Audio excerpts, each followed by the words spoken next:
Hi guys, I thought I'd read you this book today called Carson Crosses Canada. Now, my grandson Forrest has requested this book. He liked it a lot. He got it from the library in Edmonton, so I got it from the library here in Dawson Creek and thought I would read it today. So here we go, and I see Oliver's up there listening too.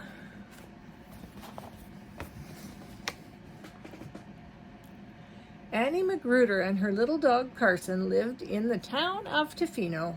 Every day they walked beside the great Pacific Ocean. They loved the salt air, they loved their red house, and they loved their sweet life together. Then one day, Annie got a letter. "Pack your suitcase," she told Carson. "My sister Elsie's sick and she needs some cheering up." Carson didn't have a suitcase, but he got very excited when Squeaky Chicken went into the car. Annie packed camping gear and dog food. She filled a cooler with bologna sandwiches. Then she and Carson piled into the car and drove east. Wow, look at all the things they're bringing. All morning they drove in the rattle-bang car. Carson scratched at the door. Were they there yet? "Oh no," said Annie. "It's a very long way. All the way across Canada. But there's a surprise when we get there. For you, Carson." Carson loved surprises. Squeaky Chicken had been a surprise. Every time Carson chewed, he got a brand new noise. Squeak, wee, ee.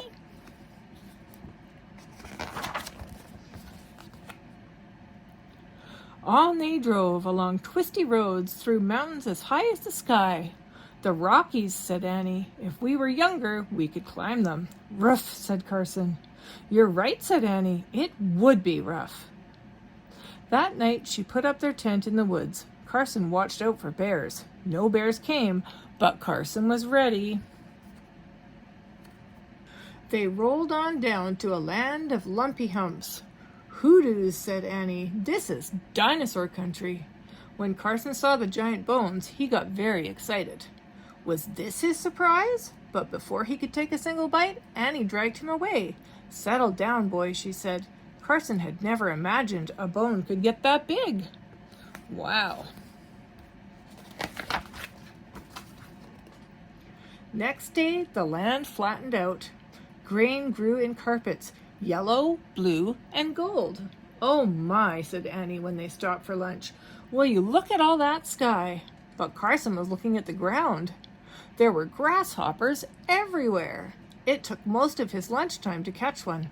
He ate it for dessert.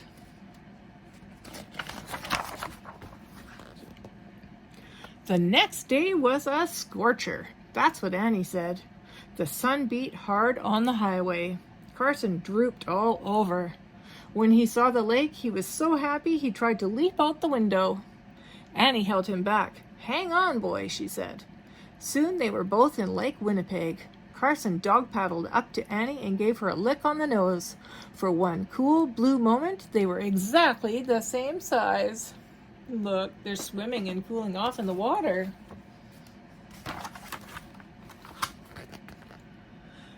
After that, there were days of rocks and trees. Carson thought the trees would never end. He barked and barked out the window. Where was his surprise? Annie gave him a pat. It's still a long way to Elsie's. That night they listened to the loons. "Woo woo, woo woo." "Oh my," said Annie. "Canada, such a grand land to cross."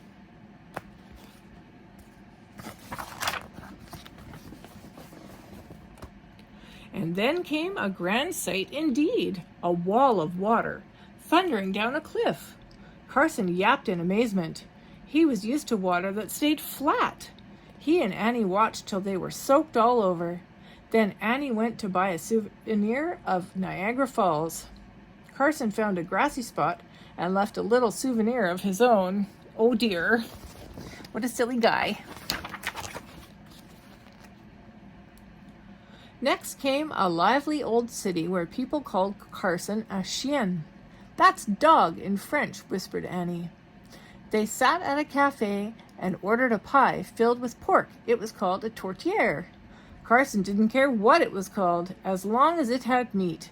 He ate that pie in 2 bites. And they still kept on driving. Carson was half asleep when Annie let out a yell. "Look! The Atlantic Ocean!" Carson jumped up and ran, right to the water's edge. It smelled like the ocean back home. He sat with Annie and watched the tide go out. It left a sea of mud as far as the eye could see. "Oh no!" cried Annie suddenly. "Carson, don't you dare!" But Carson couldn't help himself. He rolled all over the seabed. Best mud ever. Oh my gosh. He's giving himself a mud bath. That looks like fun. The next day they crossed to an island of red and green. "Just like a postcard," said Annie. She stopped at a beach to buy lobster rolls. Carson ate his in one gulp. "We're getting close," said Annie. "I hope you'll like your surprise." But Carson knew what he'd really like: Annie's lobster roll.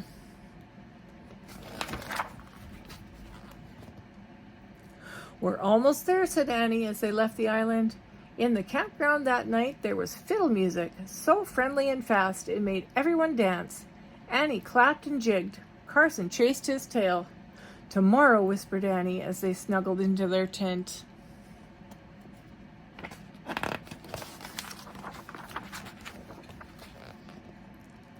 The rattlebang car drove onto a ferry, and at last they were finally there. A house stood waiting beside the ocean. It was red like the house back home. Out came a woman who looked like Annie. Her steps were slow, but her smile was as wide as the sea. "Oh, my dear," cried Elsie, and she hugged Annie hard. "I am so glad to see you." The hugging went on for a very long time. Carson let out a yip. "Oh," said Annie, "do you want your surprise? Look, there he is." Carson stared. His surprise was a dog who looked so much like Carson it was like looking in a mirror. "It's your brother," said Annie. "Digby. Do you remember?" Carson barked with delight. This was even better than Squeaky Chicken. Carson hadn't seen his brother since they were pups. He couldn't believe how handsome Digby had grown. As they unpacked the rattlebang car, Elsie smiled. She said seeing Annie and Carson was the best medicine in the world. In the days that followed, they walked together beside the great Atlantic Ocean. Annie and Elsie, Carson and Digby. They loved the salt air. They loved the red house. And they loved their sweet time together. It was grand. Wow, they look like they're having a really nice time together. Whoop, and there's a map. That was a really good book. Thanks for suggesting that one for us. Nana loves you.